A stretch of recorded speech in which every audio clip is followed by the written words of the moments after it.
Hey guys and girls, and welcome to my tutorial on back rock.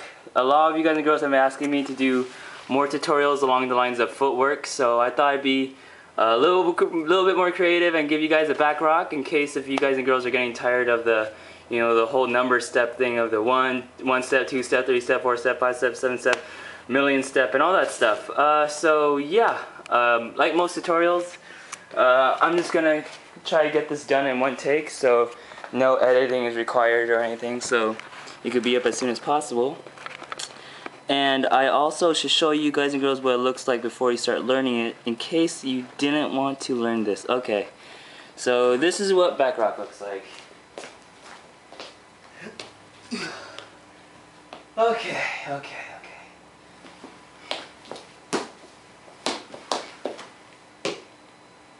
And then you get the idea, like it repeats itself over and over again. And yeah, in case if you guys and girls wanted to learn this, just keep on watching the video. If you don't, then it's cool.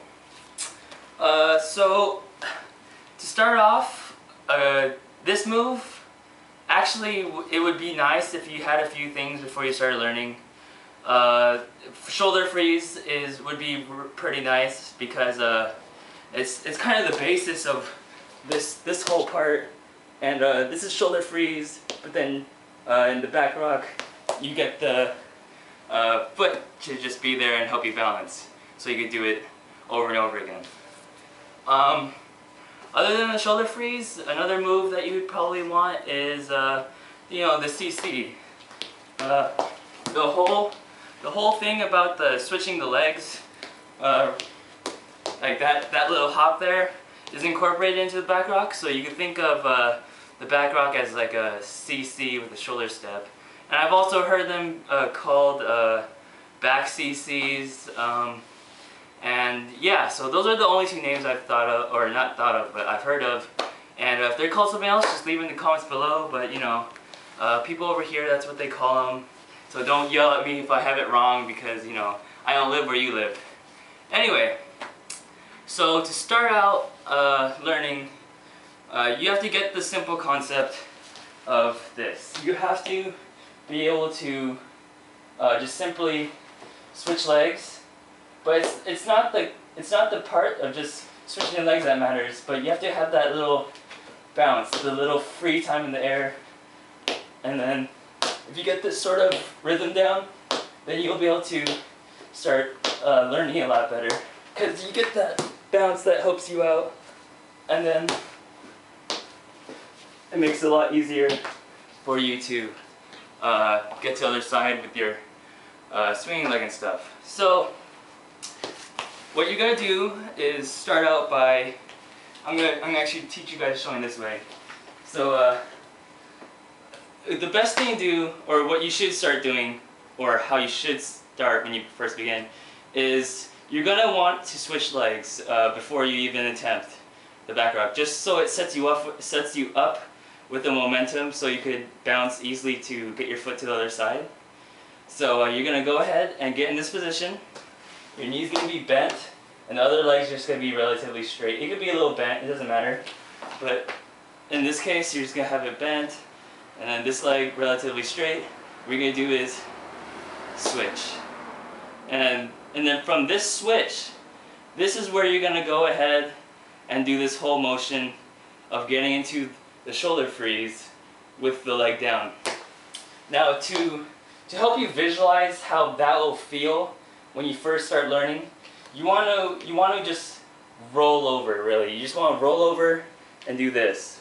Your head will be on the floor the whole time when you do the back rock, so don't imagine that you're doing this and try and put your leg up there, because if your head is on the floor, it'll make it a lot easier, because there'll be less leverage for you to put your leg over, so it'll make it easier. Like keeping your head up will make the leverage to bring your foot across a lot harder. So be sure to keep your head down, and it will make this process a lot easier. So far we have you switch your legs, and then you just roll over, right? when you do the back rock, of course you're not gonna just roll over like this, but I suggest you just practice rolling over like this, especially if you don't have shoulder freeze yet, because you know it's gonna be pretty difficult if you don't have shoulder freeze. So you're gonna do this, and you're just gonna get the feeling of getting on the back of your arm. Really, this is what it's for, because just imagine if you didn't know how it felt, and then you were in this position, and then you got across, but then you didn't know how it would actually feel. It might end up pretty bad. So just be sure to practice this relative motion, you know, just getting on top of this arm, and then with your head still on the floor, and this hand to support you. So you're just gonna, so we learned so far, switch, roll over with the support, right? Okay, so we learned the switch, and from here, you're gonna go ahead and jump, or jump and twist. And the foot that is going to land is the foot that is bent. So we learned switch, and then you're just going to do a simple twist-like motion, similar to a swipe. And let me show you in this angle. So we learned the switch, and this leg is going to do a motion similar to this, and then this leg will bend in the process. So you go ahead and do something like that. There might be cases where you won't be able to twist all the way over, and you'll end up doing something like this, because when I first started learning this, I remember I had the problem. You might end up like doing something like that, and if you do end up doing something along the lines of that, it's because you're not getting on top of your shoulder enough, and you're not pushing off with your shoulder. You know, like when you roll onto your shoulder, you basically do that. But then again, when you're jumping, you might not recognize that your body or your muscles are doing that. But if you really just focus, you'll notice that when you do turn over, your arm has to do this in order for you to get on top of it. So if you're noticing that you're doing something along the lines of that and can't really get over, you need to go ahead and push off with your shoulder so you get more clearance to get over. So we learned so far that you start off here and then, oh wait, you start off here and you switch legs, and then you go ahead and do that. Now on the way back, you're going to land with the foot that is already, you're going to land with the foot that landed already. So what I mean is, if your right foot lands, you're going to come back and land on that foot.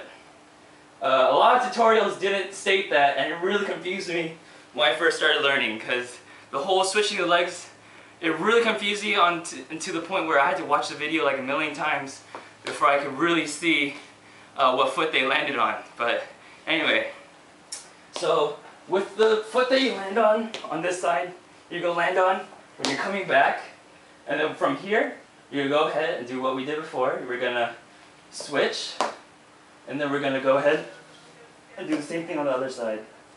And then from here, you're going to come back and land with the foot that you landed on, and then you're going to go ahead and switch, and you go ahead and then land on this side again, and then land with the foot that you landed on before, switch, and then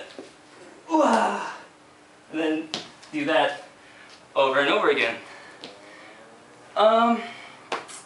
So yep, that's basically the tutorial. I just had to get out a point that most tutorials won't tell you the whole which leg to land with, they tell you about the switching process, but then I'm just ranting on the Expert Village one. The Expert Village one, I remember when I first started learning, I was so mad at that video because it didn't tell me what leg I had to land with and stuff. So yeah, so that's my back rock tutorial. Hopefully I didn't miss anything. Like I said, remember to keep your head on the floor, because if it's not on the floor, it'll make getting your leg over a lot more difficult than it should be. A little detail for this move. When you do the back rock, you're gonna notice that your arm will either be like this, right, or it will be like this. On my shoulder freeze tutorial, a lot of people have been asking me, does it matter if my arm is straight or my arm is bent? Usually when you first start learning the shoulder freeze or the back rock, you're gonna probably want to keep your arm bent, so it'll give you so it'll keep you from tilting over too much, and you can use this to keep yourself from falling. But as you might get more comfortable with the back rock, when you start going over, you can start keeping your arm straight. It might give you a cleaner look if this is what you're looking for. So yeah, actually that concludes my tutorial, and hope you guys and girls enjoyed. Be sure to like me on Facebook, follow me on Twitter and Tumblr, because I am indeed a social networking whore. And yeah, deuces! The awkward moment that I have to go through before I turn off the camera.